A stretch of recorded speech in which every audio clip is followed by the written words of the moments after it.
안녕하세요. 김현웅입니다. 안녕하세요. 최혜정입니다. 지난 27일 금요일이죠. 네. 11년 만에 역사적인 남북 정상회담이 판문점에서 개최됐는데요. 이 회담에서 한반도의 평화와 번영 그리고 통일을 위한 판문점 선언이 이루어졌습니다. 네, 그렇습니다. 덕분에 이 남북 간 평화 분위기가 한층 더 고조됐는데요. 네. 그래서 오늘 톡톡 생활경제 시간에서는 남북 정상회담 관련 소식 준비했습니다. 그럼 톡톡 생활경제 지금 바로 시작합니다.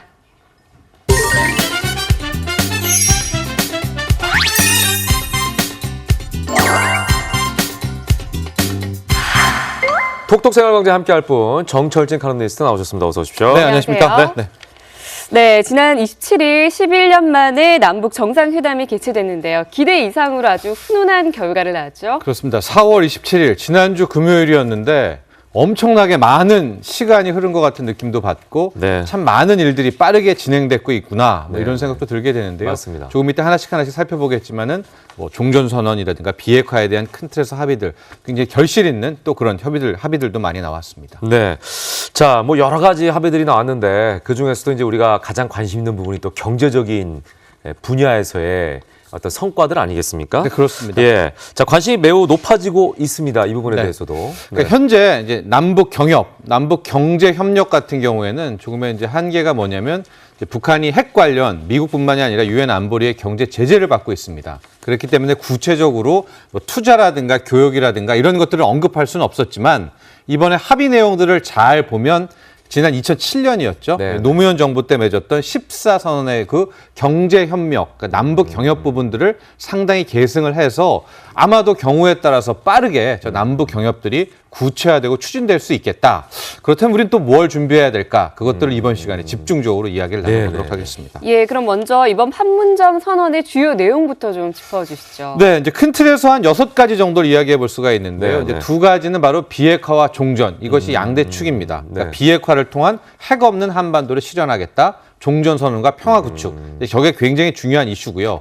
이제 세 번째 부분, 저 부분이 약간 경협적으로 이야기가 나갈 수가 있습니다. 네. 동해선, 경의선 철도, 현대화 작업이 있고 서해의 평화 수역을 마련하겠다. 저 부분은 이제 개성남북공단 연락사무소와 함께 개성공단 재개에 대한 기대감, 네. 그다음에 이제 8.15 이산가족 상봉까지도 이번에 다 합의가 된 것으로 파악됩니다. 네. 네. 자, 그리고 이게 이제 14선언문과 관련해서 두 가지를 좀 비교해서 우리가 볼 필요성이 있을 것 같아요. 14선언문을 기초해서 이제 보강이 된 셈인 거죠? 그렇습니다. 이제 네네. 앞서서 보면은 이제 철도 얘기 같은 경우에는 지난 2007년 나온 14선언문과 이번에 이제 계승을 했다라고 볼 수가 네네네. 있는데 경의선 같은 거요.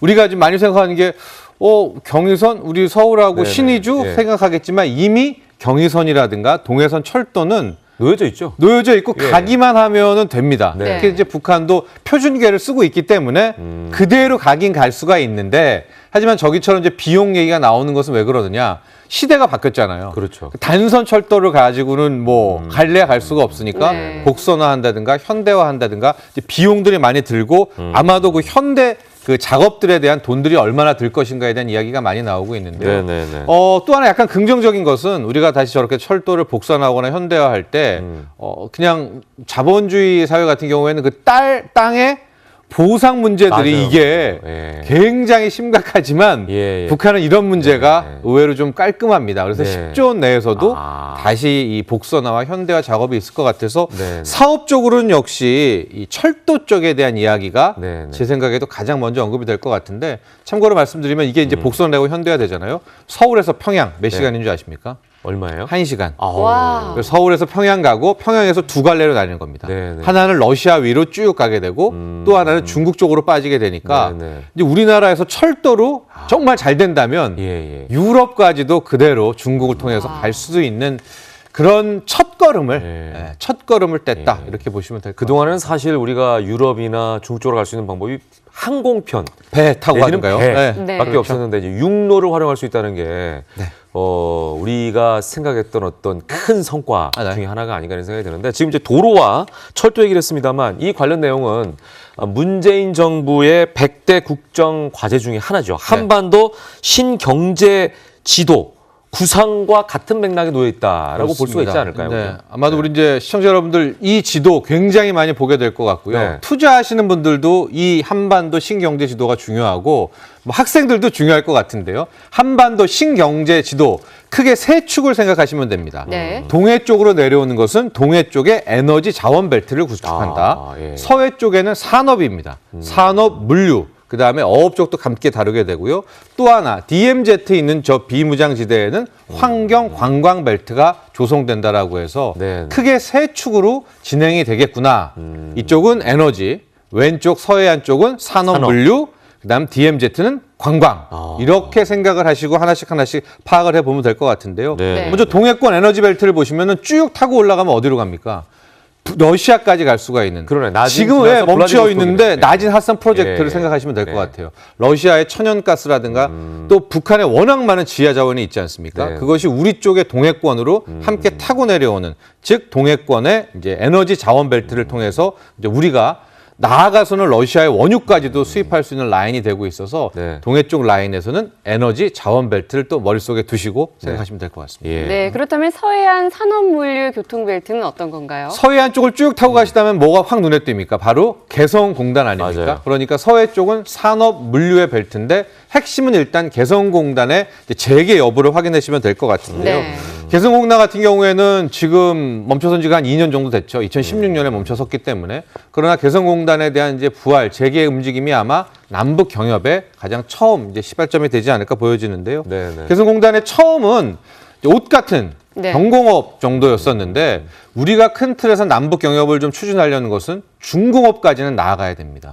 그다음에 3단계가 첨단 산업인데요. 네네. 왜 중공업이 중요하냐? 북한이 지하 자원의 보고입니다. 마그네사이트라든가 무연탄이라든가 뭐 철강, 금, 뭐 우라늄. 네네. 그렇기 때문에 결국은 저 개성공단을 이번에 좀 더 확대해서 중공업까지는 나아가야 되지 않을까. 거기다가 이제 산업 물류 벨트, 중국과도 연관이 되고요. 어업 쪽도 함께 이 서해안 쪽 벨트에서 추진을 하게 됩니다. 자, 이와 더불어서 아까 말씀하신 대로 DMZ 환경 관광 벨트도 구체적으로 이제 언급이 되고 있는 큰 사업 축이라고 말씀드릴 수가 있겠는데 여기다가 더불어서 남북 회담 이후에 군사 분계선 접경 지역에 부동산 가격이 들썩이고 있다는 얘기가 있더라고요. 네, 뭐 벌써부터 이미 한 2, 3개월 전부터 시작이 됐는데요. 그 DMZ 환경 벨트의 뭐 금강산 관광 재개뿐만이 아니라 그쪽 DMZ의 이제 개발이 시작이 된다라고 해서 네네. 파주 또 경기도 연천, 철원, 고성 여기서 이제 군 근무하신 분들 많을 텐데 뭐 일단 거래가 2배씩 다 늘었어요. 네네. 게다가 땅값 같은 경우에도 지금 파주 토지 거래량이 나오는데 최근에 연초 이후에 2,000건에서 지금 4,000건. 근데 더 될 수도 있는데 저게 멈춰선 겁니다. 네네. 왜냐하면 땅 주인들이 지금 안 내놓고 있는데요. 네. 가격은 50%, 100%뭐 이렇게 뛰었다라고 하는데 일단은 주의할 필요는 있습니다. 그렇죠. 땅 투자는요. 예, 그럼요. 이제 첫걸음입니다. 네, 적어서 네. 꼭 말씀드리고 싶습니다. 그러니까 말입니다. 예. 자, 남북 정상회담에서 다음은 우리가 방북을 하겠다라고 밝히지 않았습니까? 가을에 이제 또 방북이 이루어질 네. 것 같은데 앞으로의 남북 관계의 이 화해 분위기 점점 더 발전되길 바라는 마음으로 오늘 이야기는 여기서 마치겠습니다. 고맙습니다. 감사합니다.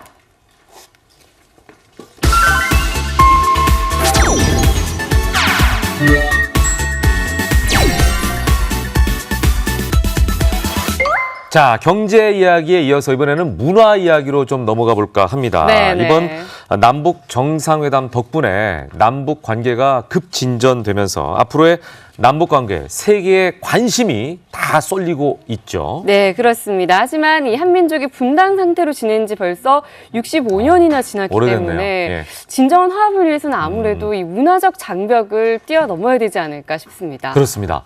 남북이 65년이나 떨어져 있었기 때문에 서로의 마음을 이해하는 게 그 어느 때보다 중요한 시점이 아닌가 이런 생각이 드는데요. 그래서 네. 오늘은 남북의 서로 다른 문화를 좀 더 알아가기 위해서 특별한 분을 스튜디오로 모셨습니다. 네, 그렇습니다. 어떤 분인지 먼저 영상으로 만나보시죠.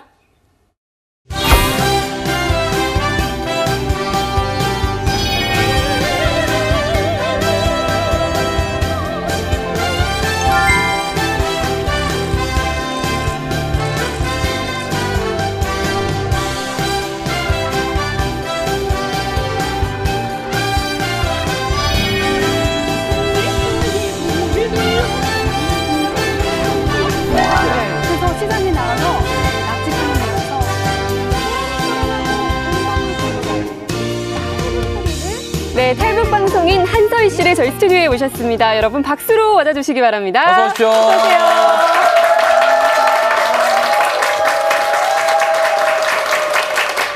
자, 별명이 이제 북한 김태희십니다.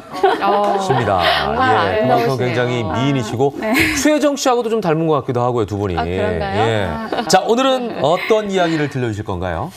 요즘 제가 딱 보기에도 부쩍 눈에 띄게 남북 교류들이 엄청나게 오고 가는 것 같은 느낌이 많이 들잖아요. 네. 첫 번째로 이제 북한에서도 우리 평창 올림픽 때 축하 공연을 하러 평양에서 서울과 강릉에 와서 공연을 했고 네. 두 번째는 우리 공연단이 평양에 가서 공연까지 했어요. 이렇게 네. 막 남북 교류가 막 이렇게 시작이 되니까 왠지 저도 빨리 통일이 될 것 같은 그런 느낌에 네. 마음이 막 설레기도 하거든요. 네. 오랫동안 서로를 모르고 있었으니까 네. 문화적으로도 차이가 많이 나오고 해서 네. 그런 차이들을 우리가 좀 알아가는 시간을 가져서 조금 더 남북한이 가까워지는 예. 그런 시간이 됐으면 좋겠다라는 바람으로 오늘 네. 이 자리에 나오게 됐습니다. 통일, 그러면은 이제 남녀 관계로 따지면 결혼이잖아요. 그렇죠. 그죠? 서로 몰랐던 두 사람이 그렇게 볼 수 만나서 있죠. 이제 결혼을 하는 거랑 비슷하지 않나 이런 생각을 저는 해보는데 남녀끼리 만나도 서로가 알아가면서 나중에 결혼에 이르게 되잖아요. 네. 갑작스럽게 결혼하진 않잖아요. 그렇죠. 그래서 오늘 이 자리가 중요한 것 같습니다. 네. 남과 북이 서로 결혼을 잘할 수 있도록 오늘 한서희 씨를 통해서 서로를 이해할 수 있는 시간이 됐으면 좋겠네요. 자, 박수로 본격적인 강의를 청해드리겠습니다.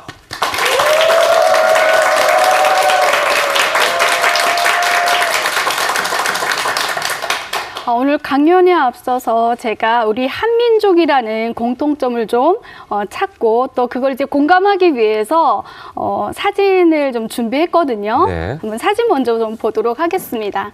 여러분 이분 혹시 누가 생각나시나요? 이분을 보시면? 송혜 선생님 닮으셨는데? 그렇죠. 저도 사실 송혜 선생님이 네. 떠올랐는데. 근데 송혜 선생님이 북한 군복을 입고 계세요. 그러니까요. 굉장히 네. 어색한 모습인데요. 자, 한번 어떻게 닮았는지 볼게요. 야, 네. 동일 인물이 아닌 거죠?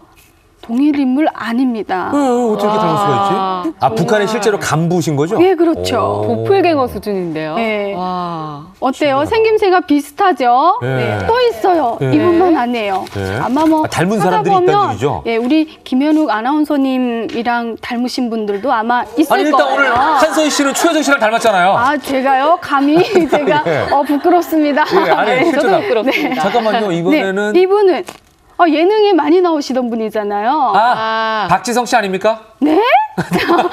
그렇게 보시나요? 박지성 씨도 좀 닮았는데? 예능에 많이 나오는 게리! 맞아요. 게리구나. 북한의 게리, 리쌍의 게리. 아. 남한의 게리. 아, 각도까지 네. 비슷하네요. 너무 비슷하죠? 신기하다. 또 있어요. 네, 자, 박지성도 약간 이번에는요. 닮았네. 또 있어요? 이분 기억하실까요? 에이, JYP 아닙니까? 그래요. 네, JYP 맞죠? 네, 박진영 씨죠. 네, 자, 야, 북한의 진짜 신기하네. 박진영, 아니, 저 남한의 어떻게 저 박진영. 누구를 저렇게 찍은 거야? 자, 이렇게 네. 귀까지 너무 비슷하네요. 비슷하죠. 네. 네, 또 재밌다, 있어요. 재밌다. 한 명 더 또 있어요? 있어요. 자, 이분은 정말 유명하신 분이죠. 네. 최수홍 씨 아닙니까? 이거는 영화에서 그냥 찍힌 장면 네. 같은데, 거의? 아니, 너무 똑같죠. 북한군 역할했던 영화가 있었던 것 같기도 하고, 언뜻. 북한의 최수성입니다. 이야. 와, 신기하다. 자, 이것만 봐도 우리 한민족이라는 걸 네. 한 네. 핏줄이기 한 때문에 핏줄이네요. 이렇게 네. 생김새도 비슷하구나. 비슷하고 아. 5천 년의 역사를 함께했던 한민족이에요. 뭐 사진도 그렇고 속담도 그렇고 우리가 다 공감할 수 있는 그러네요. 우리 한민족인데 안타깝게도 우리는 6.25 전쟁으로 인해서 정말 담을 쌓고 장벽을 쌓고 둘러 갈라지게 됐죠. 네. 그래서 가슴 아프지만 이런 세월이 흐르다 보니까 정말 수십 년이 흘러서 우리는 서로를 너무 모르고 너는 원수처럼 생각을 하면서 멀어지게 된 것 같아요. 그래서 어느덧 남과 북은 한민족이지만 다른 문화를 가진 사람들로 변하게 되는 그런 이제 시간이 흘러왔습니다. 네. 그래서 정말 그 북한에서는 이런 문화로 인해서 남한은 거지가 많다, 뭐 네. 실업자가 많다. 그러니까 남한 하면 그 전에 제가 어렸을 때 남한을 생각하면 네. 구멍난 바지를 입은 사람들, 어. 뭐 깡통을 두른 아이들 이런 이미지가 떠올랐죠. 어. 반대로 우리 대한민국은 어때요? 북한 하면 어땠어요? 뿔난 옛날에? 사람. 그죠? 뿔나고 네. 빨간 사람으로 늑대, 도깨비 이렇게 이제 어릴 때는 예. 그렇게 서로를 너무나도 우리는 모르고 살게 되었었어요. 그러다 보니까 북한에서 왔다라고 하면요. 그냥 또 그 고난의 행군을 통해서 많이 힘들다라는 거는 알고 북한에서 왔으니까 배고프고 못 먹고 못 살고 못 배웠다라고 생각을 하면서 우리와는 또 너무나도 다른 사람이라고 생각하는 이런 문화들이 자리 잡게 됐었죠. 네. 그래서 저도 사실 2007년에 대한민국에 왔을 때까지만 해도 내가 알고 있던 남한과 너무나도 다른 세상에 좀 많이 놀래기도 했었거든요. 마치도 제가 대한민국에 왔을 때 느낀 감정은 먼 훗날에 30년의 미래를 먼저 와서 타임머신을 타고 온 느낌? 네, 정말 내가 살았던 곳에서는 네. 전의 모습이고 지금은 정말 발전된 모습이 너무나도 좀 사실 적응이 좀 어려웠던 것 같아요. 처음에 너무 놀라면 이런 생각도 할 것 같아요. 나를 일부러 속이기 위해서 여기 만들어 놓은 스튜디오 아니야?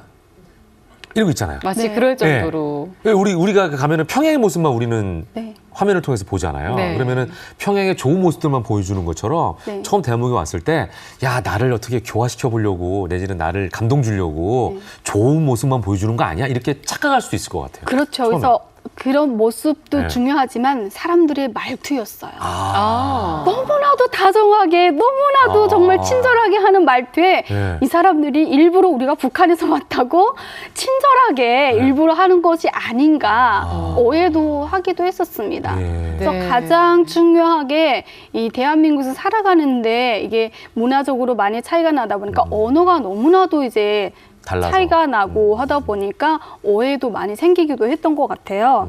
대한민국과 북한이 그동안 갈라져 있으면서 달라진 문화에 대해서 어떤 것들이 좀 다른지 뭐 다는 아니더라도 오늘 몇 가지만 좀 알아보도록 하겠습니다. 네.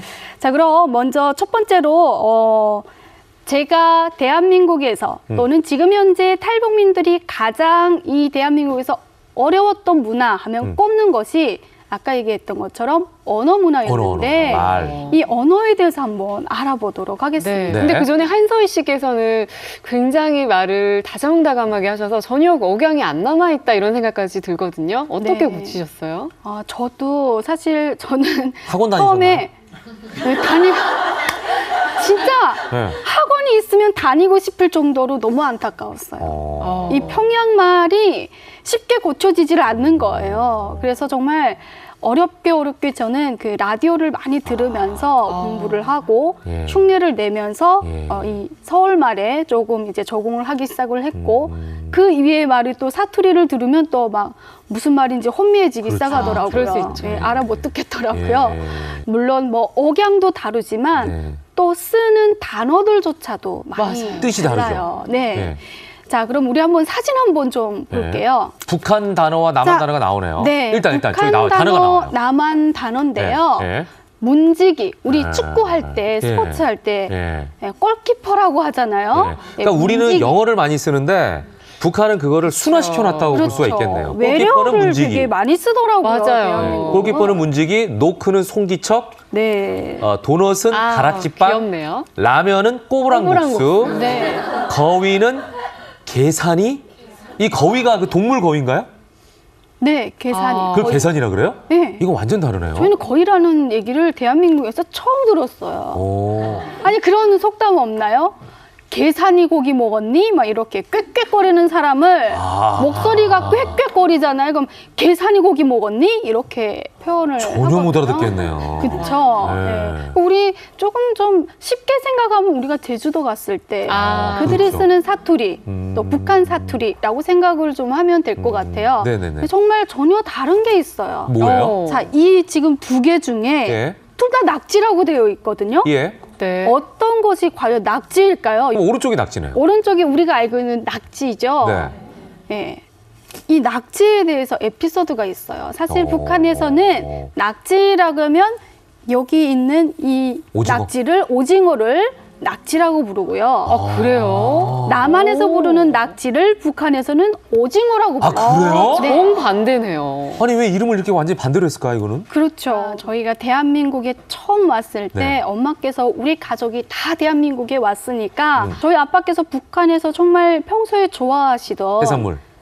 낙지 회무침을 하시려고 시장에 나가셨어요. 예. 네. 그래서 시장에 나가서 예. 낙지 파는 데 가서 낙지 한 마리 달라요 라고 예, 했는데 예. 사장님께서 그 낙지가 아닌 그 낙지를 그 낙지를 꺼내주신 드셨구나. 거예요. 그래서 엄마가 아니 이거는 오징어잖아요 오징어잖아요. 하니까 네. 아 엄마 이게 낙지잖아요 하고 엄마를 이상하게 보더래요. 예. 그래서 엄마가 더 길게 북한말로 얘기를 하면 네. 뭔가 망신당하고 네. 그럴까봐 처음에는 막 이게 문화가 너무 다르고 하니까 창피해가지고 그냥 낙지를 사오셨구나. 아 이게 낙지인가 보다 하면서도 엄마는 뭔가 이제 막 마음이 좀 의심쩍죠. 네. 그렇게 해서 집으로 이제 돌아와가지고 네.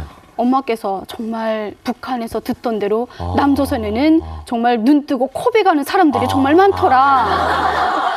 그래서 그걸 뭐 어떻게 해먹을 수가 없잖아요. 아니 낙지 탕탕이나 드시면 되는데. 근데 그런 거를 먹어본 적이 없으니 끓여서 아무튼 이렇게 먹기는 했어요. 그래서 그때 이제 엄마께서는 사기당했다고 생각을 하셨거든요. 그렇게 생각하실 수 근데 있죠. 사실 뭐 사기는 아니잖아요. 이런 네. 문화가 다르다 보니까 그 사장님께서는 진심으로 낙지를 그렇죠. 꺼내주셨는데 엄마는 오징어를 이제 낙지로 생각하고 있다 보니까 이런 이제 오해가 생겼던 것 같아요. 네. 서로가 정말 상대방에 대한 이해를 좀 해야 되겠네요. 네, 예. 그러니까요. 네. 그러니까 단어 선택도 그렇지만 또 우리가 탈북민들이 회사에 취직을 했을 때도 어려움을 겪는 것이 이제 또 언어 표현이에요. 남한에서는 이롭습니다. 이렇게 하면 네. 어떻게 되나요? 저 이롭습니다. 백수입니다 이런 뜻이죠. 직업이 없다 이런 의미죠. 네, 저 백수입니다 이런 뜻이죠. 그리고 뭐 혹시 의견 있습니까? 네. 의견 있습니까? 그러면 당신의 생각은 어떻습니까? 이런 거죠. 네. 예. 조금은 좀 도발적인 이제 질문이기도 하잖아요. 이런 것들이. 네. 근데 어감 평상시에 북한에서는 늘 이런 표현들을 많이 써오다 보니까 네네네. 이롭습니다 하면 북한에서는 괜찮습니다로 알고 있거든요. 그 의견 있습니까 하면 나한테 혹시 서운한 마음이 있냐 이런 말이거든요. 아, 그래요? 그래서 제가 처음에 대한민국에 와서 적응을 할 때 첫 회사 아르바이트를 할 때 사장님께서 제가 북한에서 오신 걸 아시고 점심을 이렇게 원래는 점심을 안 사주는데 네, 점심값을 이제 내주시더라고요. 네. 그래서 좀 너무 미안해가지고 어. 제가 사실 뭐 아무것도 모르고 평양말로 뭐 안녕하십니까 막 인사도 하고 이렇게 해서 정말 손님들도 다 끊길 정도였는데 밥까지 사주시니까 너무 미안한 거예요. 네. 그래서 너무 감사해서 이롭습니다 사장님 어. 이롭습니다 정말 강력하게 얘기를 했어요. 네. 아니 한소희 씨 왜 일이 없어? 내가 당신을 취직시켰는데. 막 이랬을 것 같은데요, 그분이? 그랬더니 사장님께서 밥값은 계산하시면서 나중에 표정이 굳어지셔가지고 다음 날부터 저한테 무슨 말을 안 거시는 거예요. 분명 제가 봤을 때는 화가 났는데 뭔가 이렇게 화가 났으면 뭐 이렇게 북한에서는 지적을 하거나 이렇게 얘기를 하는데 사장님께서 아무 말씀도 안 하시는 거예요. 너무 불편한 거예요. 그래서 제가 한 하루 정도 참다가 그 다음날 말씀드렸어요. 네. 사장님 혹시 저한테 의견 있습니까? 그러니까 사장님께서는 뭐 아니 어제부터 왜 이 사람은 나한테 이렇게 도발적으로 얘기를 하나 이렇게 좀 오해를 하신 것 같아요. 네, 그래서 네, 네. 아니 서희 씨 지금 회의하는 것도 아닌데 뭔 의견이 있냐고 물어보냐고 막 그러시는 거예요. 그래서 아니 근데 사장님 어제부터 왜 저한테 아무 말도 안 하십니까? 화가 난 것 같은데 의견 있으면 말씀하십시오 했더니 한참 막 머뭇거리시더니 저한테 서희 씨 아니 밥값을 내가 계산해 주는데 왜 일이 없다고 얘기를 하고 아까는 왜 회의하는 것도 아닌데 뭐 의견이 있냐 뭐 좀 토의하자는 등 이런 얘기를 하냐라고 말씀하시는 거예요. 완전히 제가 오해를 하셨네. 그렇죠. 네. 좀 심각하게 말씀을 하시더라고요. 네. 사장님께 사장님 사실 북한에서는 이롭습니다 이렇게 사양하는 말투가 이롭습니다입니다 하니까 이 남한에서는 이롭습니다 하면 그렇게 얘기를 하면 안 된다고 괜찮습니다라고 준비하고 해야 된다고 하시더라고요. 그리고 회의도 아닌데 뭐 의견이냐 이런 말투는 잘 안 쓴다라고 말씀을 하시더라고요. 조금만 제가 나만의 문화에 대해서 알고 취직을 했더라면 이런 어쩌면 좀 오해는 겪지 않았고 얼굴 붉히는 일은 없었을 텐데라는 좀 아쉬움이 생기더라고요. 네. 남북한의 문화가 다르다 보니까 북한 사람들은 말을 좀 직설적으로 하고 또 서로 감시를 하고 이런 문화에서 살아가고 남한은 어쩌면 이제 그 서비스 산업이 많이 발전하다 보니까 사람들에게 좀 친절하게 하는 이런 것들이 이제 많이 배어 있는 문화고 또 경제적으로 많이 발전하는 과정에 영어도 되게 많이 쓰잖아요. 그러다 보니까 그 문화가 서로 이렇게 달리 가다 보니까 이런 갈등들이 좀 생기는 것 같더라고요. 그래서 그런 것들을 좀 알게 된다면 우리가 좀 더 이해를 하고 넘어가지 않을까라는 생각이 듭니다. 그 다음으로 언어 다음으로 가장 힘들었던 것이 이제 뭐 눈으로 보는 거, 예, 역시 이제 표현이었습니다. 우리 남북한 딱 첫눈에 봐도 알 수 있는 거, 스타일이 있잖아요. 대한민국에서는 좀 멋있다, 세련됐다라고 하면 어떤 스타일? 네, 강남 스타일이라고 하죠. 노래도 있잖아요. 네, 근데 북한에서도 옷 잘 입었어, 뭐 좀 어떻게 스타일 나 하면 평양 스타일 아닙니까? 간부 스타일이라고 하는 거죠. 간부 스타일이라고 합니다. 네, 그래서 이 강남 스타일, 강부 스타일 이런 스타일마저도 문화적 차이인 거잖아요. 북한에서는 조금 이제 경제적인 사정이 어렵다 보니까 먹는 문제가 가장 중요하잖아요. 그래서 북한에서는 식의주를 가장 중요하게 여기죠. 대한민국은 뭔가요? 의식주죠. 이렇게 서로 달라요. 옷 입는 거 먼저 우선시 여기잖아요. 그래서 대한민국을 보면 저는 깜짝 놀란 것이 그냥 뭐 추울 때 따뜻하게만 입으면 되지 않을까라고 생각을 했더니 봄, 여름, 가을, 겨울 입는 옷이 계절마다 다 다르고 그거는 물론이고 매해마다 또 무슨 유행이라고 해도 스타일이 맨날 바뀌어요. 맞아요. 그런 이제 막 옷 스타일이 막 중시하고 근데 북한은 먹는 걸 중시하죠. 정말 고난의 시기에는 많은 사람들이 배고픔에 시달리고 하다 보니까 겉으로 딱 봤을 때 잘 먹는 사람은 어떤 사람일까요? 살집이 있고 배가 좀 나오고 통통한 사람이 간부 스타일, 잘 먹는 사람, 부유한 사람, 세련된 사람으로 보이는 거예요. 네. 그게 너무나도 지금 다르잖아요. 이렇게 다르다 보니까 저도 이제 그런 북한에서 식의주 문화에서 살아온 저도 대한민국에 왔을 때 쉽게 적응이 안 되는 거죠. 예를 들면 뭐 회사 뭐 이렇게 회식을 한다라고 하는데 어떤 분이 여자친구를 소개해 준다고 그 회식 자리에 이제 데리고 온 거예요. 그래서 다들 예뻤어요. 그 여자친구가 예쁘다고 한마디씩 막 하길래 저도 끼어들어서 정말 좀 예쁘다고 칭찬을 해주고 싶은 거예요. 그래서 정말 보름달 같이 생겼습니다. 대한민국 여자들은 제일 싫어하는 말인데. 헐렁하는 말이에요. 내가 오늘 부었나? 보름달 같이 훤하게 생기셨어요. 라고 제가 이제 얘기를 했죠.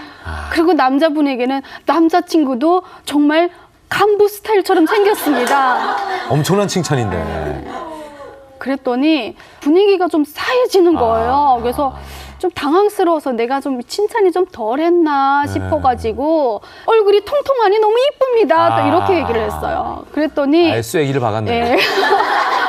그 회식 자리가 조금 싸늘해지고 좀 어색하게 흘러가다가 남자친구하고 여자친구는 뭐 다른 약속이 있어서 좀 일어나야 된다고 먼저 가버리더라고요. 그러고 나서 회사 동료가 제 옆에서 언니 그런 얘기는 여기는 이제 되게 안 쓰는 말이다. 통통하다고 하면 여자들이 되게 싫어한다. 보름달 같다고 하면 더 싫어한대요. 그래서 북한에서는 여성들이 저처럼 얼굴이 좀 통통해야 예쁘다라고 생각을 하는데 남한은 오히려 마른 사람의 근육이 많은 사람 그런 사람들이 북한에 가면 어머나 못 먹고 일만 했구나야 너무 안쓰럽게 보거든요. 여성들이 너무 마르면 어머나 저 몇 끼 굶었니. 다이어트 북한 말로 살각이라는 거는 북한에서 상상조차 하지 못하죠. 다이어트가 북한에서는 살각이라고 살각이에요. 몸각이, 살각이 이렇게 말이 통하거든요. 와, 굉장히 섬뜩하게 느껴지네요. 까요 이렇게 근데 막. 살을 깔 일이 없는 거죠?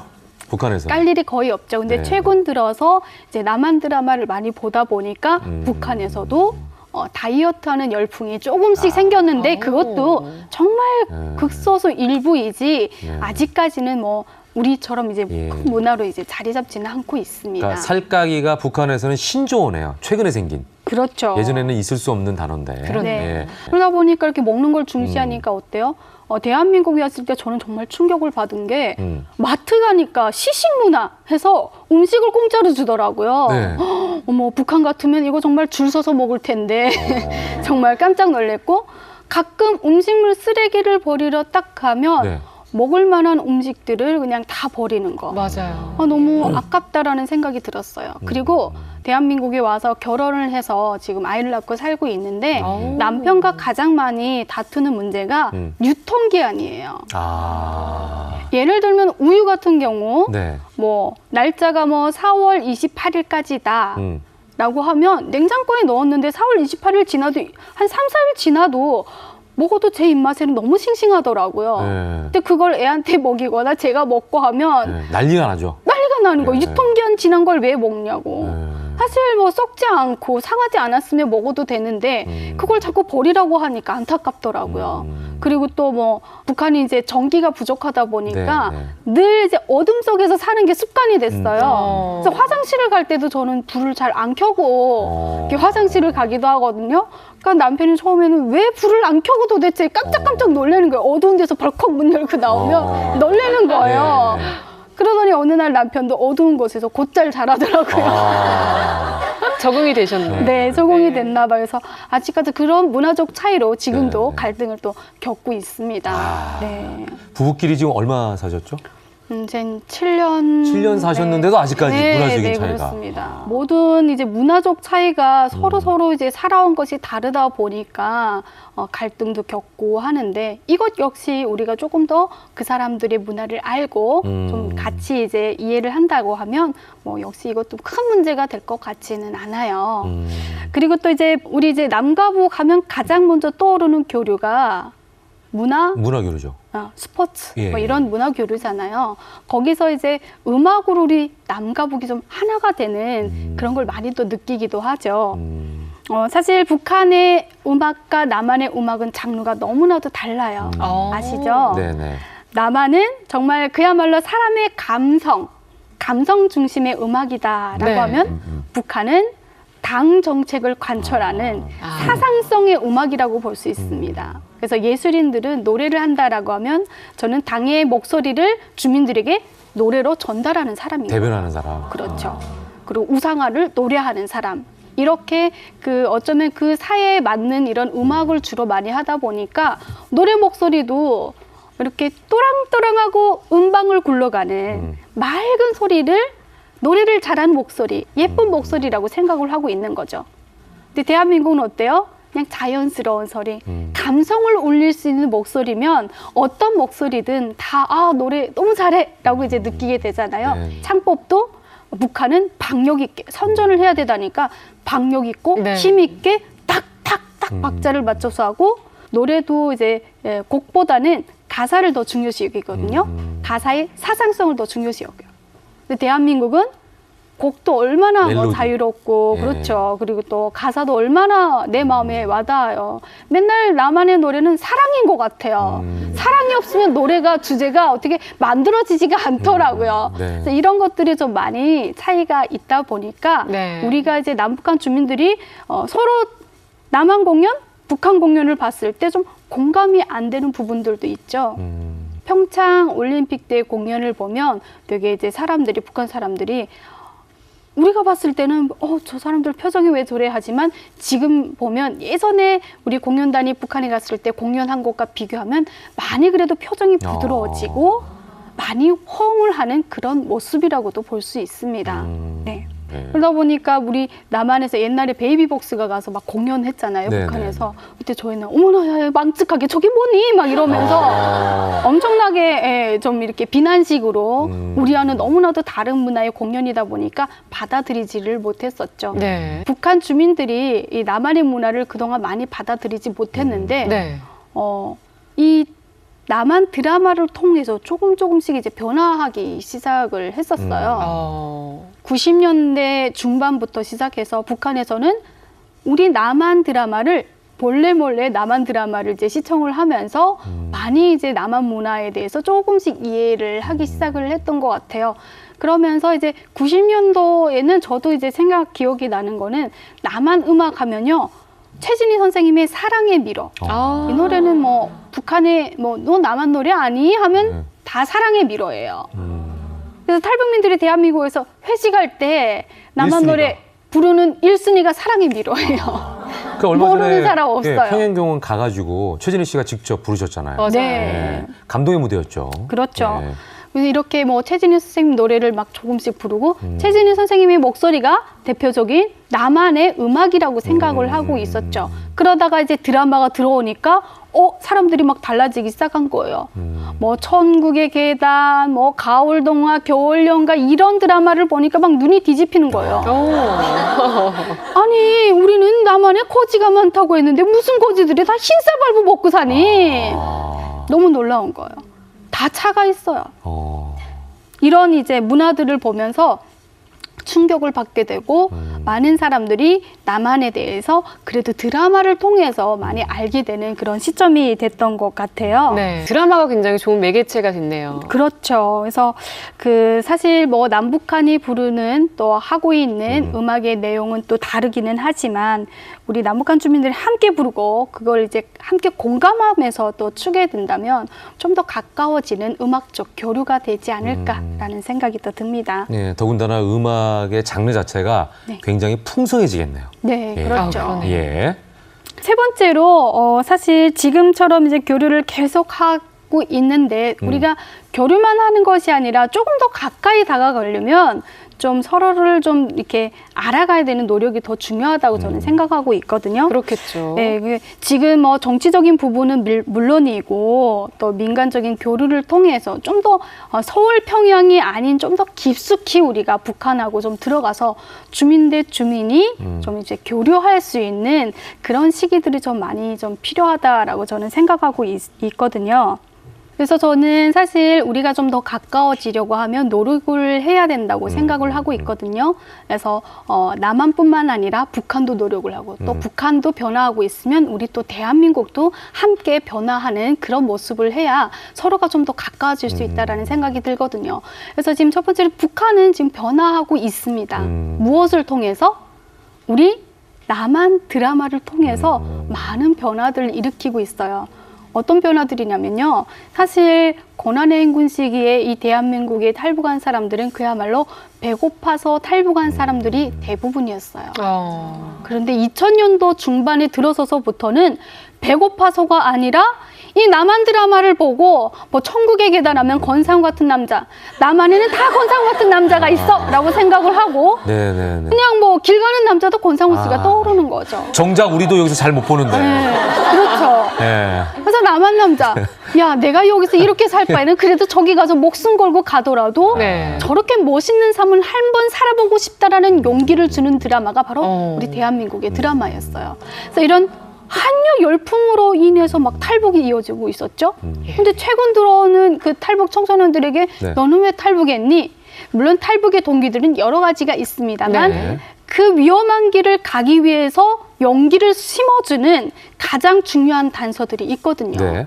아이돌 공연이 정말 실제로 보고 싶을 실제로 보는 것이 소원이 없을 정도로 그 용기를 주는 거죠. 그러니까 문화적인 동경으로 다들 탈북을 하는 거예요. 그렇죠. 예. 어쩌면 지금 북한은 지금 많이 변화하고 있고 그러네요. 북한 주민들이 그 변화를 위해서 엄청난 노력을 하고 있다고 봐도 과언이 아니겠죠. 네네. 그래서 그러기 위해서는 또 우리 대한민국 국민들도 많이 이제 노력을 해야 될 것 같아요. 그래야 우리 남북한이 가까워지고 또 남북한이 가까워지면 어떻게 됩니까? 나중에 통일이 되겠죠. 그러네. 그럼 통일이 됐을 때 그냥 통일만 됐어 하고 박수 치는 것이 아니라 오해를 겪지 않고 갈등을 겪지 않으려면 미리 우리는 북한을 알고 북한 주민들을 알게 된다면 그들의 말을 이해하고 조금 더 쉽게 우리는 풀어나갈 수 있는 거예요. 네. 그러기 위해서 우리가 지금 이렇게 북한에 대해서 좀 더 많이, 한두 번이 아니라 저는 많이 북한에 대해서 알아야 될 것 같아요.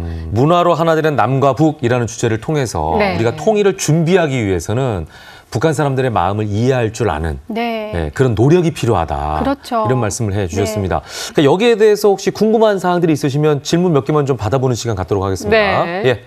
남한에서는 이제 콘서트나 전시회나 그런 영화나 즐길 수 있는 문화가 많은데 북한에서는 어떤 문화를 즐기는지 궁금해요. 아, 이거 궁금하네요. 네. 평소에 북한 주민들은 어떤 문화를 즐기는지. 요것도 좀 시대에 따라서 북한이 좀 많이 변화가 되고 있거든요. 기존에는 90년도 뭐 이런 때는 북한에서 평양에서는 이제 주말이 되면 북한은 일요일만 쉬거든요. 그러면 일요일만 되면 이제 평양도 집이 막 부족해서 시어머님이랑 다 같이 살아요. 북한의 문화는. 예. 그러니까 그걸 이제 또 당연하게 또 생각을 하기도 해요. 그러면 이제 막 시댁 살고 또 심지어는 막 형님 가족까지 같이 사는 경우가 있어요. 아유. 한 집에 세 가구가 살게 되는 거죠. 세 정말 세대가. 대가족이네요. 그러니까 언제 맛있는 거를 해 먹는다는 꿈도 못 예. 꾸고 하니까 자기들만 이제 맛있게 도시락을 싸서 자기들만 먹을 수 없잖아요. 그래서 대동강 같은 데 나와서 도시락을 조금 맛있게 해서 자기 식구들과 함께 먹는다든가 뭐 모란봉에 올라가서 조금 이제 도시락을 싸가지고 먹는다든가 그러니까 새벽에 몰래 일어나서 준비하는 거. 3인분만 싸. 내 거, 시어머님 몰래. 남편 거, 그렇죠. 내 애 거. 네. 이렇게 3인분만 싹 싸가지고 불러가지고 나가서 도시락을 먹는 거. 지방 같은 경우에는 뭐 그런 이제 문화 이렇게 공원이라든가 이런 것들이 있긴 하지만 뭐 거기 가서 도시락 싸서 먹을 정도가 안 되거든요. 그러니까 그냥 여유가 없는 거죠. 그냥 지방에서는 그냥 주말에 밥 잘 먹고 그냥 좀 따뜻하게 집에서 가족들하고 있는 거 이런 게 좀 가장 좋은 문화라고 좀 생각을 하고 있었고 최근 들어서는 좀 많이 바뀌었어요. 우리 대한민국의 여성들은 뭘 제일 좋아하나요? 뭐 쇼핑하고 영화 보고. 네. 저 여자가 아닌데도 잘해요. 너무 잘하시는데요. 쇼핑을 좋아하잖아요. 북한도 사람이다 보니까 똑같아요. 아, 그래요? 쇼핑을 좋아합니다. 그러면 주말에는 장마당이나 상점에 가족들과 함께 쇼핑하러 나가는 거 이런 문화들이 많이 자리 잡고 있죠. 영화관도 많이 있나요? 예, 영화관도 있는데요. 매 구역별로 영화관이 있어요. 그런데 사실 이 영화를 보려면 정말 그 예쁘게 머리를 하고 예쁘게 옷 입고 가면 다 찢어져서 나오거든요.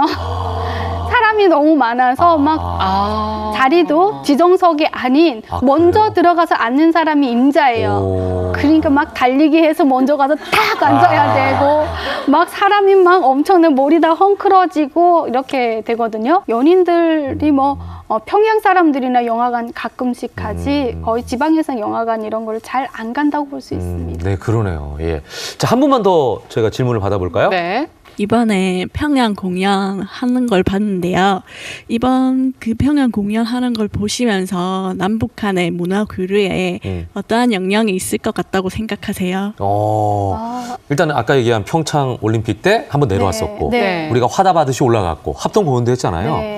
이게 이제 어떤 영향을 미칠 거라고 생각하시는지. 조금 안타깝다라고 하는 점은 평양 시민들밖에 보지 못했고 또 그 남한 공연을 관람하는 사람들은 북한에서 그 공연을 좀 보고 그래도 호응할 수 있는 문화예술 관계자들이 많이 보기도 했었어요.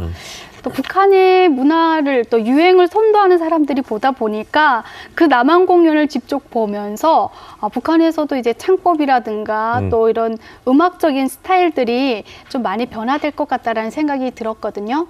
기존에도 우리 그 2000년, 뭐 2002년, 뭐 2003년 이럴 때 남한에서 이제 김연자 선생님 공연도 했었고 저도 이제 직접 저희 극장에서 하는 걸 봤었거든요. 네. 그때 보면서 정말 열풍이 불었던 거는 김연자 선생님의 그런 방식의 이제 노래 스타일이 엄청 유행을 했었어요. 홀로아리랑 저 멀리 하면서 이렇게 혀를 좀 이렇게 좀 이렇게 목소리 발음을 좀 흐릿하게 하는 건 이제 남한 스타일이라고 하거든요. 창법이 많이 유행을 했었거든요. 예술인들 사이에서도 북한의 음악 스타일들이 좀 많이 변화가 되지 않을까. 또 많은 이제 정주영 체육관에서 했을 때는 뭐 1,000명, 몇천 명 예. 뭐 정말 거의 봤는데 그걸 통해서도 남북한이 우리가 하나됨을 좀 알 수 있는 북한 주민들도 느낄 수 있는 계기가 되지 않았을까. 그 영상을 보면 특히 강산혜 씨의 네네네. 명태라는 노래를 할 때 너무 좋아하시더라고요.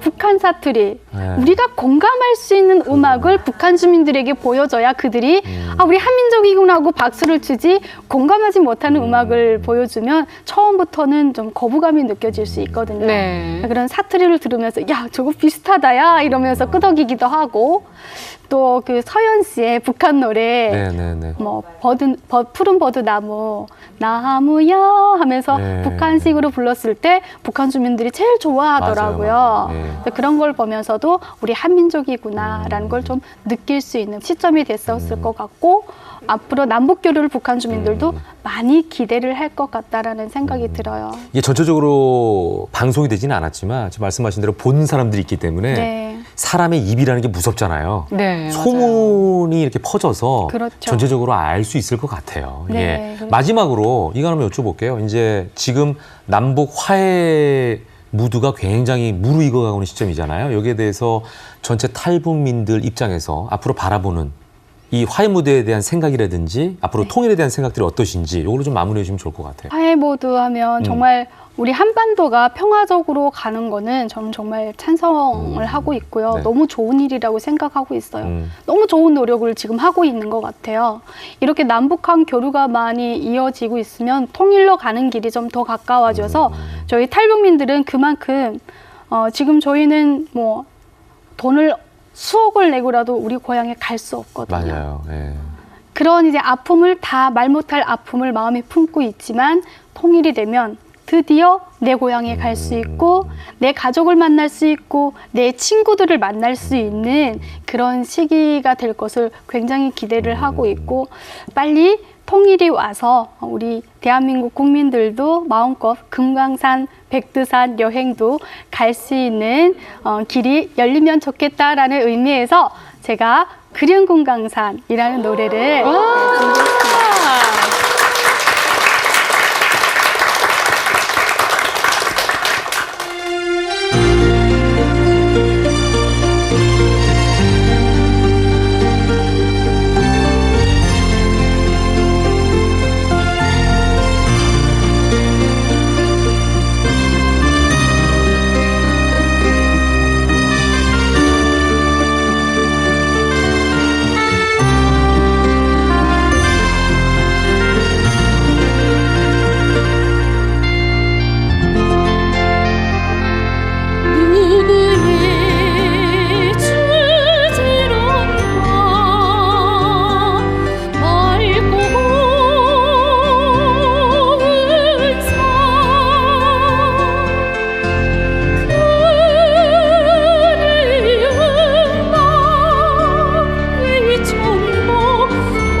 감사합니다. 네.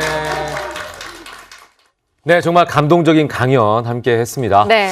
자, 어느덧 4월의 마지막 날인데요. 봄꽃이 지고 녹음이 더 진해지는 그런 계절이 찾아오고 있습니다. 네, 그래서 준비했습니다. 푸른 잎과 맑은 공기를 만끽할 수 있는 데다가 특별한 체험까지 가능한 숲속으로 함께 떠나보시죠.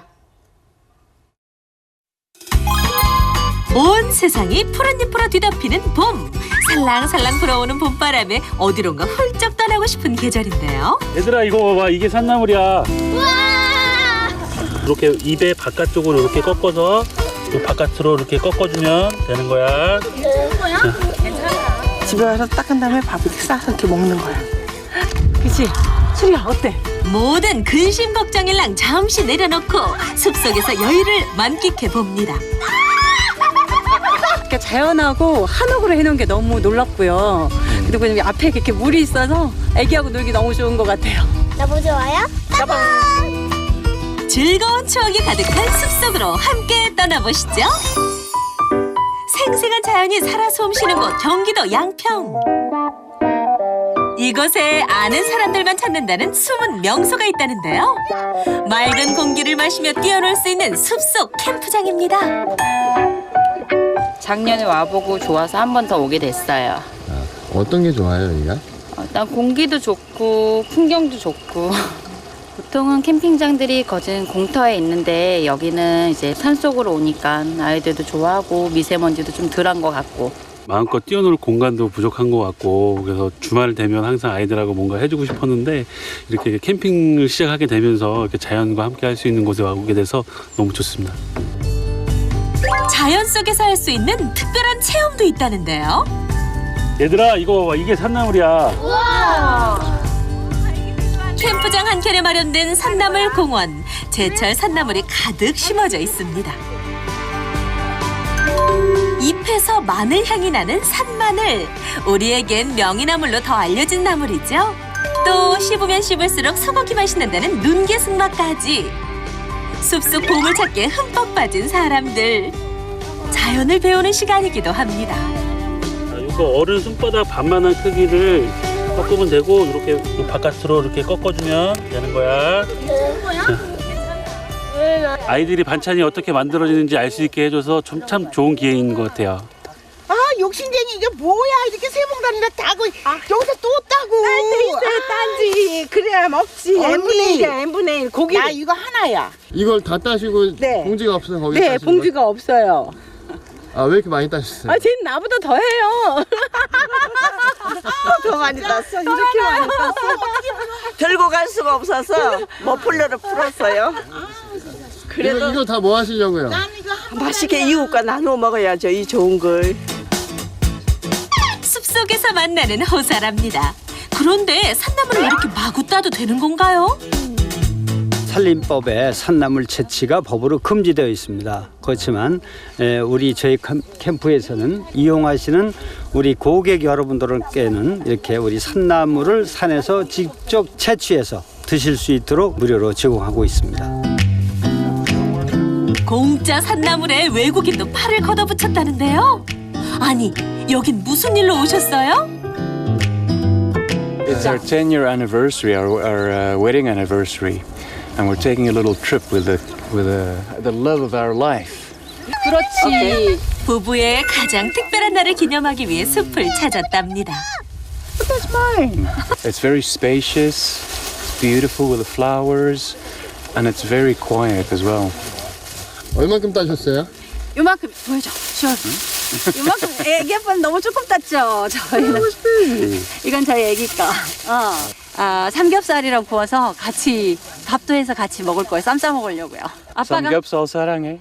그럼 여기서 캠핑을 하시는 거예요? 아니요. 저희는 저기 결혼 10주년이기도 하고 해서 이 뒤쪽에 근사한 한옥 펜션이 있다고 해서 그쪽에서 오늘 묵을 거예요.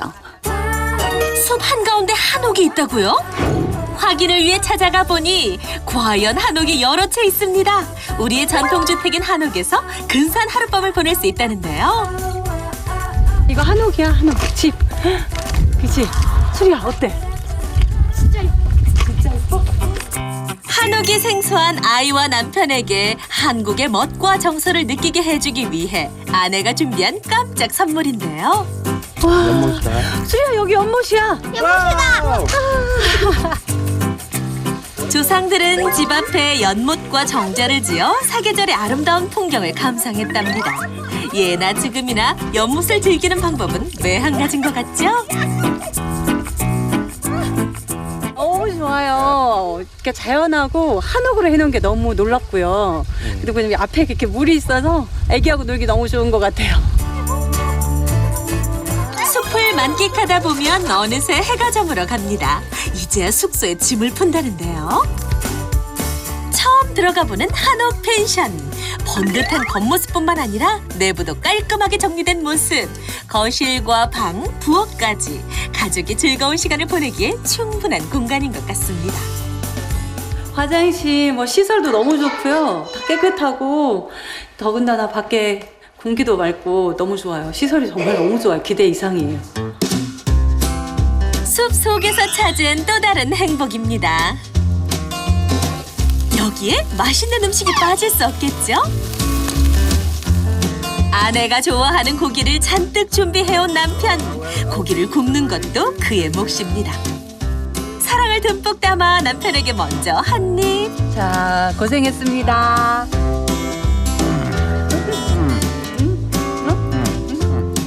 일단은 공기도 너무 좋고요. 그다음에 하루 종일 할 일도 너무 많고 몸은 힘들긴 한데 도시에서 이렇게 집에서 힘든 거하고 좀 달라서 스트레스 받는 힘든 게 아니라 그냥 좀 많이 움직였다 이런 정도? 너무 좋아요. 그 자체로 풍요롭고 생명이 유동치는 숲. 일상의 번잡함을 잠시 내려놓고 숲속에서 진정한 행복을 찾아보시는 건 어떨까요? 거리마다 봄의 향기가 물씬 느껴지는 요즘입니다. 살랑거리는 봄바람에 정말 야외 활동 즐기기에 딱 좋은 날씨 아닌가요? 여기 이 주부님도 마찬가지입니다. 며칠 전 꽃놀이와 등산도 다녀왔을 만큼 봄을 만끽하고 있죠. 이게 다 건강을 위해서 운동을 하는 거라는데요. 작년서부터인가 어깨에도 오십견도 좀 오는 것 같고, 그리고 이제 허리 통증도 좀 있는 것 같아갖고요. 일상생활하기 좀 힘들고요. 걷거나 무거운 거 들을 때 좀 통증이 있어요. 날이 좀 풀리면서 운동을 열심히 해야 되겠다 이런 생각이 들더라고요. 그런데 최근 들어 어째서인지 허리 통증은 더욱 증가했다는 임진희 주부. 집에서 청소라도 할라치면 얼마인가 허리에 통증을 느낀다고 합니다. 오래 서 있으면 아무래도 옛날하고 틀려요. 체중이 많이 늘어갔고 서 있으면 서 있을수록 굉장히 힘들더라고요. 상황이 이렇다 보니 집에 있을 때는 장시간 앉아서 보내는 날이 많아졌다는데요. 문제는 이뿐만이 아닙니다. 옆으로 누워서 자게 되더라고요. 똑바로 누워서 자지 못하고. 허리가 아프니까요. 예. 잠을 충분히 못 자니까 그걸로 인한 스트레스가 이제 가족들한테 좀 많이 가는 것 같더라고요. 최근 이렇게 봄이 되면서 주부처럼 허리 통증으로 병원을 찾는 사람들이 많다는데요. 한 자세로 오래 있으면 허리가 좀 아픈 편이고요. 등산을 했거나 심한 운동을 하신 적은 없어요? 건강을 챙기려던 운동이 오히려 독이 될 수 있다고 합니다. 겨우내 안 했던 운동을 갑자기 봄이 되면서 운동을 심하게 하셨나 봐요. 그러니까 겨울에는 이제 보통 근육들이 긴장돼 있고 활동이 많지 않기 때문에 근육이 좀 많이 위축돼 있거든요. 근데 그런 스트레칭이나 이런 거 없이 저렇게 갑자기 운동량이 늘리면 오히려 허리 통증이나 관절의 무리 이런 것들이 일어날 수 있습니다. 겨우내 움츠러 들어있던 몸이 야외 활동에 대한 욕구를 못 쫓아간다는 거죠. 현재 주부의 몸 상태는 어떤 걸까요? 보시면은 지금 왼쪽 골반이 위쪽으로 살짝 올라가 계시고요. 그 다음에 그거에 따라서 이제 대상 작용으로 왼쪽 어깨도 같이 올라가 계세요. 그러니까 너무 갑자기 무리한 운동을 한다든지 본인이 들 수 있는 능력보다 더 무거운 걸 든다든지 하루 종일 일해서 좀 많이 관절들이라든지 장시간 앉아서 근무한다든지 컴퓨터를 많이 한다든지 그래서 여러 근육들이 많이 긴장돼 있거든요. 퇴행성 변화가 시작됐습니다. 그래서 그분 같은 경우 미리 선제적으로 근육 강화 운동이라든지 스트레칭이라든지 이런 것들을 해서 최후의 인공관절을 바꿔 낀다든지 수술까지 안 가는 것이 최선의 방책이 아닌가 싶습니다. 나이가 들수록 근육의 기능들이 약해지기 때문에 평소에 미리미리 몸 상태를 체크하는 게 중요한데요. 특히 허리나 관절은 조기 정확한 진단과 치료가 이루어지는 게 중요합니다. 움직이는 원판 위에서 계속적으로 환자분이 움직임을 주시면은 약화되어 있는 근육들은 다시 강화되고 몸이 다시 제자리로 돌아갈 수 있게 바른 자세를 할 수 있게 되는 체형의 교정을 할 수 있는 운동입니다. 그렇다면 허리 운동은 어떻게 하는 게 좋은 걸까요?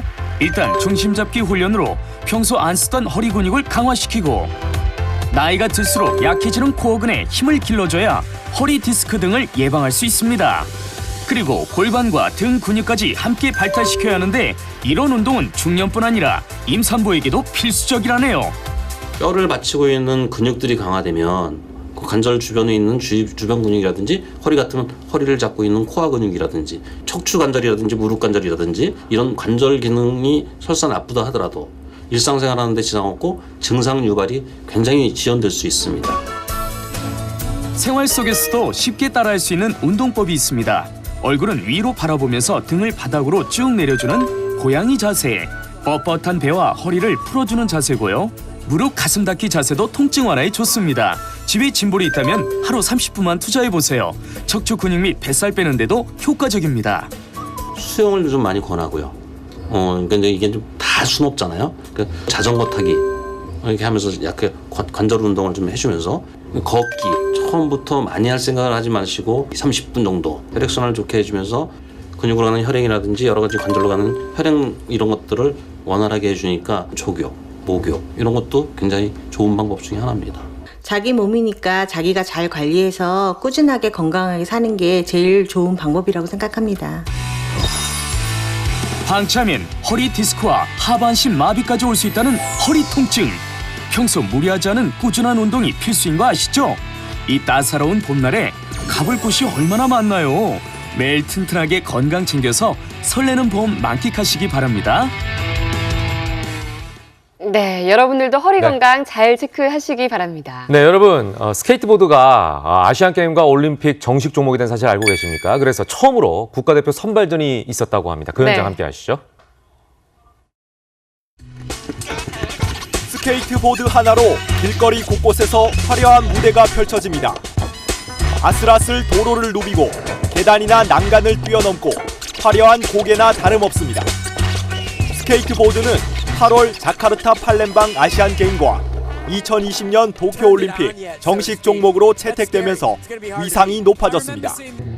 당장 선수 발굴과 육성이 시급해졌습니다. 넉 달 뒤 아시안게임을 앞두고 국내에서도 태극마크 쟁탈전이 벌어졌습니다. 한국 스케이트보드가 국제 종합 스포츠 대회에 출전하는 국가대표를 뽑는 건 처음입니다. 단 8명에게만 주어지는 태극마크. 10대 선수들의 경쟁이 치열했습니다. 특히 고등학교 2학년 은주원은 주목을 한몸에 받고 있는 기대주입니다. 아시안게임을 넘어 올림픽을 내다보고 있습니다. 내가 즐기면은 이게 실력이 오르는 그런 자유로운 스포츠여서 즐길 수 있는 취미생활도 할 수 있는 그런 걸로 좀 받아주셨으면 좋겠습니다. 스케이트보드 화이팅! 흥행 스포츠로 도약할 기회를 얻게 된 한국 스케이트보드. 6월엔 아시아 정상급 선수들을 초청해 아시안게임 전초전을 치릅니다. 채널A 홍우람입니다. 이번에는 자세한 날씨 전해드리겠습니다. 김혜연 기상캐스터 날씨 전해주세요.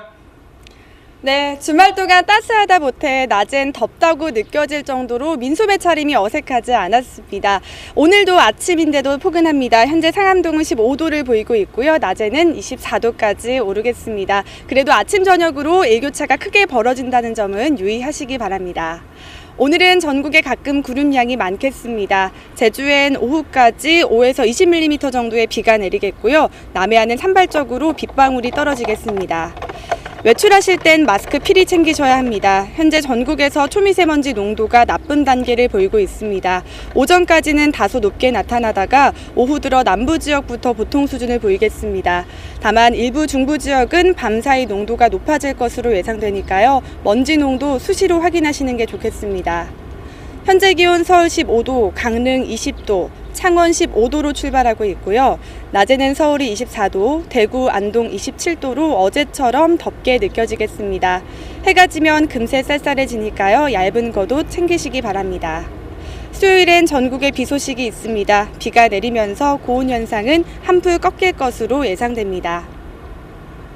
오늘 낮에도 초여름만큼 덥겠습니다. 햇살이 강하기 때문에 곳곳에서 오존지수와 자외선지수가 높게 나타날 수 있으니까요. 건강 잘 챙기시기 바랍니다. 지금까지 상암동 채널A에서 오늘의 날씨 전해드렸습니다.